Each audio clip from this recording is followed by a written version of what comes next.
So I've got the ESP32 back on the board and a USB cable. I don't have the compact flash card in. We don't need it for this. And I'm going to power up the system here off of a USB battery pack. And red LED's on, so we have power. And we will step through and test these LEDs. So it looked like we could pick power up.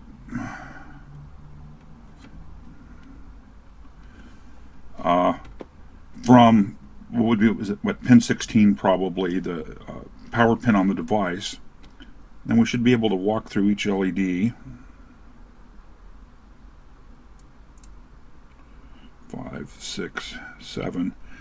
And the 8th LED comes down here to pin 15. So those 8 all work. And we'll walk through and do the same for this group. Oop. 2, 3, 4, 5, 6. Sorry, my hand's in the way here. Pick up power over here.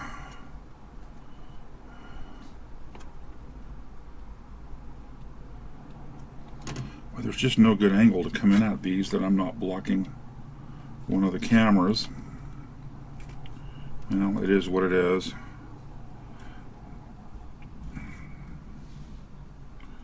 So that should be there, there, there, there, there. So the 16 LEDs we've installed all work, which is excellent. That's what we were hoping for, and they do.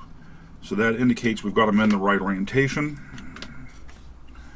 and that, you know, things they're good to go. So I'm going to proceed on to installing the rest of the LEDs following the same process. I won't record that video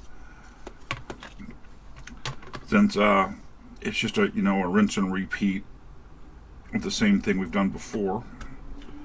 So I'll remove the ESP, put it away for safekeeping, and we'll pick up in the next video with assembly after all the LEDs are in.